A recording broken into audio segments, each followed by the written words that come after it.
Hello दोस्तों, ASJ कहानियाँ में आप सभी का स्वागत है। माँ बाप के घर तो कुछ देखा नहीं और यहाँ देखो कैसे गहनों में लदकर घूम रही है। भाग्य का छीका टूटना इसी को कहते हैं। मालती जी अपनी बहू को देखकर तंज कसते हुए बोली। ये सुनकर ननद माधवी भी हंसने लगी, जबकि विनीता के पैर वहीं रुक गए। तभी पति रजत बाहर आते हुए बोला, अरे विनीता, थोड़ा जल्दी करो, हमें अभी निकलना है। लेकिन विनीता यूं ही खड़ी रही। ये देखकर रजत ने कहा, अरे क्या सोच रही हो, जल्दी करो, शुभम की बारात निकलने वाली है। मैं टाइम पर नहीं पहुंचा तो वो नाराज़ हो जाएगा। वैसे ही लेट हो गया हूँ, 2 बार कॉल भी आ चुका है उसका। रजत के कहने पर विनीता उसके साथ रवाना होने लगी।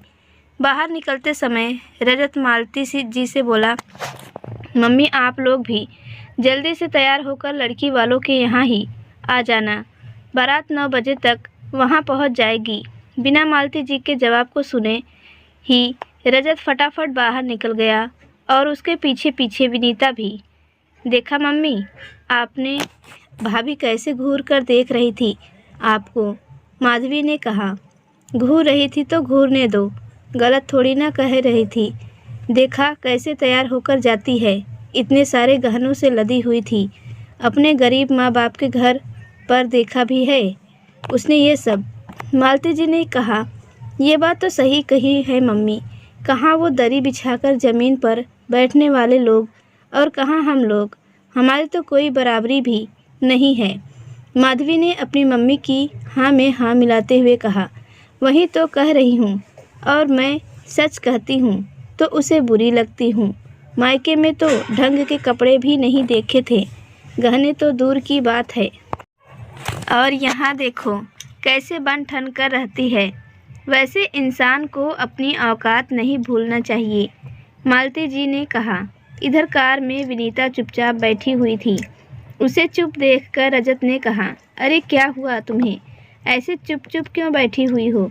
अभी शाम तक तो तुम शुभम के घर पर भाग भाग कर काम कर रही थी, अब क्या हो गया?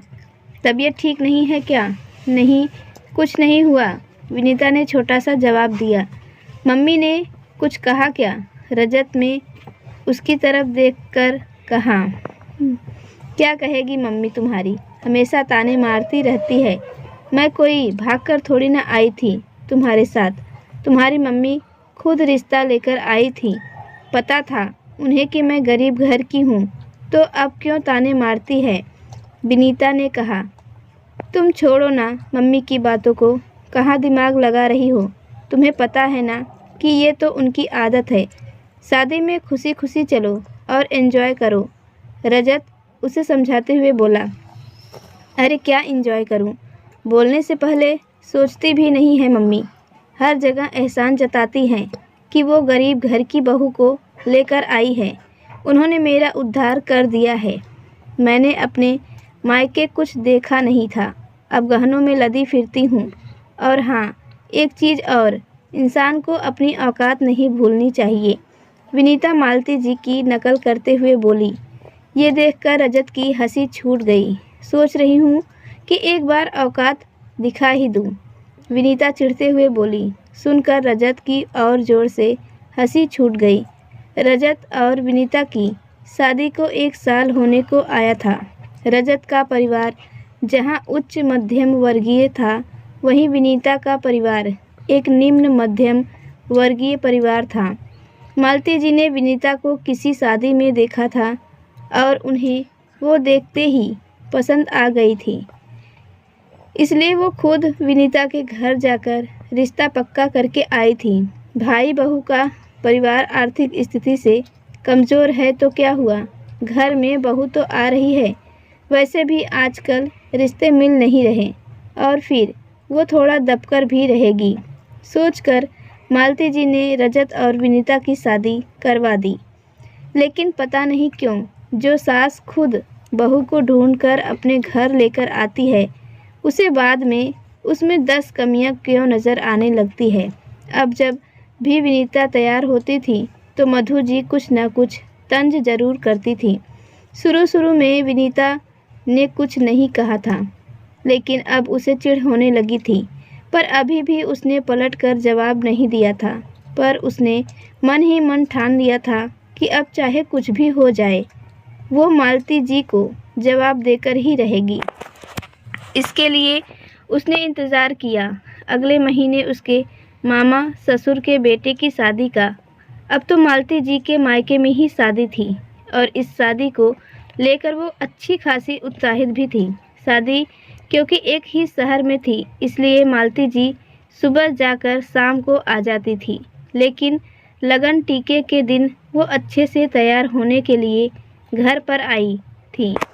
इसके बाद वो पूरा 1 सप्ताह वहीं रुकने वाली थी। इसके लिए वो काफ़ी उत्साहित भी थी। वो काफ़ी अच्छे से पार्लर से तैयार होकर के आई थी। घर आकर देखा तो सब लोग तैयार थे, लेकिन विनीता नहीं दिख रही थी। ये देखकर उन्होंने कहा, अरे बहू, तैयार नहीं हुई क्या? जल्दी करो, लेट हो रहा है। लड़की वाले आ भी जाएंगे, उसके बाद जाओगे क्या? मम्मी, वो तैयार होने ही गई है कमरे में, बस अभी आ रही है, रजत ने कहा। खैर थोड़ी देर बाद विनीता तैयार होकर अपने कमरे के बाहर निकल कर आई। चलिए मम्मी जी, मैं तैयार हो गई हूँ।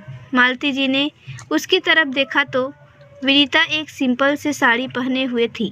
हाथ में लाख की चूड़ियाँ, गले में छोटा सा पेंडेंट और कानों में छोटी छोटी बालियाँ पहने हुए ही बाहर आई थी। उसे देखते ही मालती जी बोली, क्या री बहू, ये कैसे तैयार होकर आई है? ये क्या सिंपल सी साड़ी पहनी है और तेरे पास गहने नहीं है क्या? जाकर ढंग से तैयार होकर आ। मम्मी जी, कैसी बातें कर रहे हो आप? मैं तो अपनी हैसियत के हिसाब से ही तैयार होकर आई हूँ। आखिर मेरे माता पिता गरीब घर के हैं ना।